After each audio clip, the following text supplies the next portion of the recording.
And we are alive again. You gotta love not having your own little space to do your own videos. It's kind of hard to go outside when it's cold out. So, yeah. This is the third take on this, so I should almost have this memorized by now. No. So we're going to be talking about backyard healing. Yesterday we got into the Anglo-Saxon and the beginning journey of herbal healing and practices, right? And while they are wonderful to start with, they are not all available everywhere in the wild, and they cannot all be grown by everyone, right? But there are many other herbs that can be used for healing and magic that you might find or grow in your own backyard. So let's take a look at some of those, shall we? Dandelions. We all know about dandelions, right? Well, we should, right? It's that little yellow flower that turns into this little white puffy thing afterwards, and you can blow and make a wish, right? So this is an herb everyone should be familiar with, the dandelion. All parts of the plant can be used. The roots, the juice, the greens, the seed tops, right? And it is a good herb to get familiar with. It is a very hardy plant, and it can grow just about anywhere. So some people eat the greens and some roast and eat the roots of it. The young greens make a great salad, and they are very nutritious too.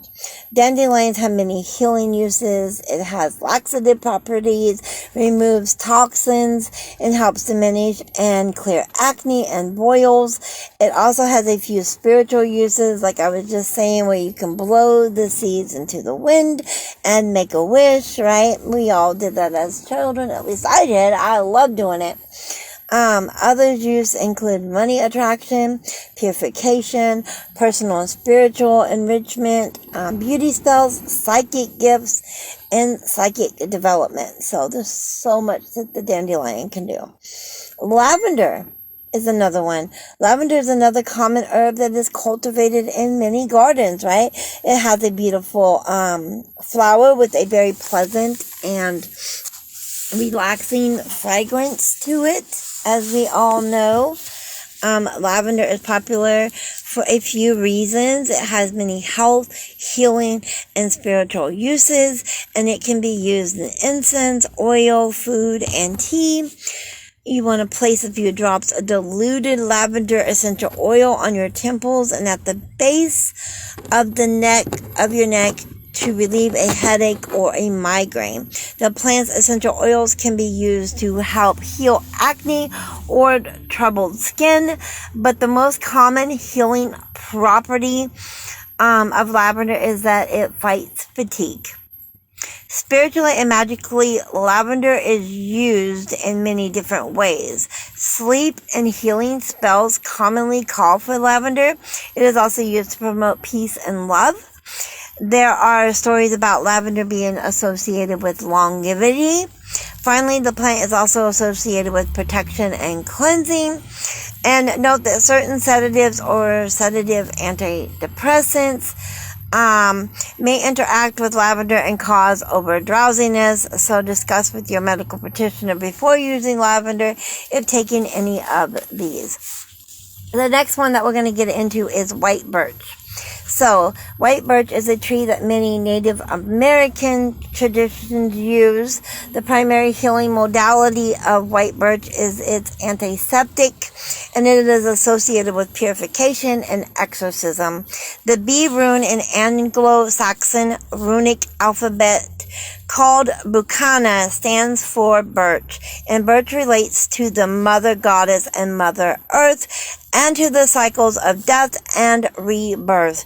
This is where the tree's association with the dead and the underworld come into play as well.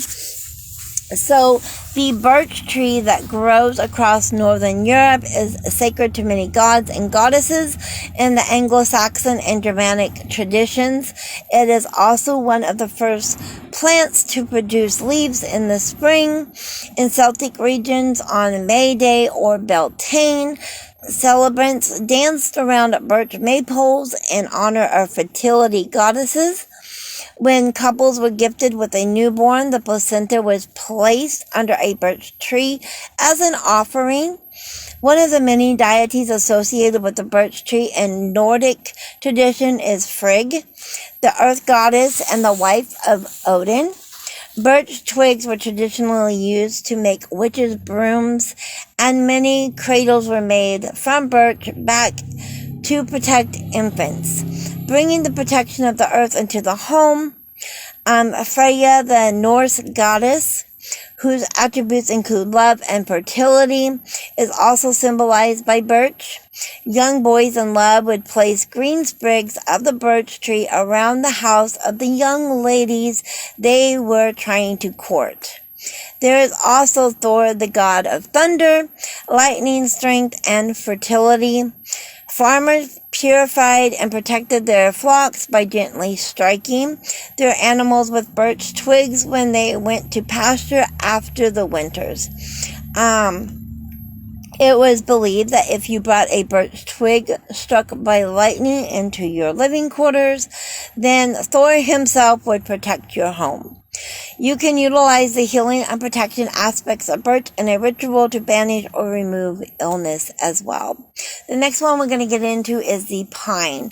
Pine was a good one to use when all this pandemic started happening.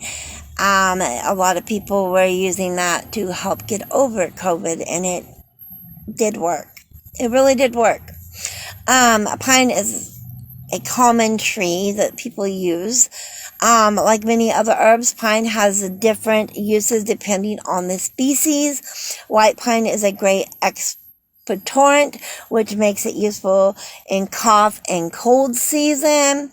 One of the best ways to use it is to drink white pine needles steeped in a tea to help you cough up phlegm when you have chest congestion or a cold. So larch pine, which is common in Central Europe, is also considered an expectorant for bronchitis and pneumonia. Pine trees are said to be sacred to the god Poseidon. Pine sap was used on many ships to keep them waterproof and water resistant. This is probably where the protective aspects of the plant came into play. It is said that holding on to a fresh pine cone with seeds still interact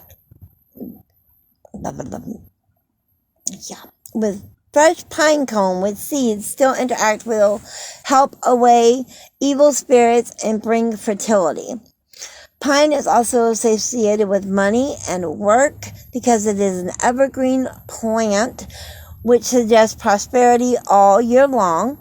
The final association of pine relates to health and healing, protection, cleansing, exorcism, purification, and fertility.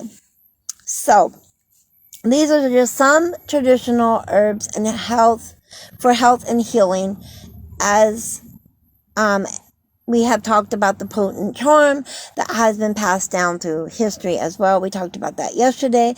And many of these herbs would have been either grown specifically by a local herbalist or a wise healer, or gathered and identified in the wild by an herbalist, right? So folklore and folk remedies can be wonderful ways to explore the world around you. And that's what we're getting at here. Getting back into nature, mind, body, and spirit, getting all into it, right? So take a look at the plants you grow in your garden or find in the woods. So many plants have medicinal properties, and you can learn from nature every single day. So with that said, I will see you on the next video. I love each and every one of you. You all have an amazing day. Take care.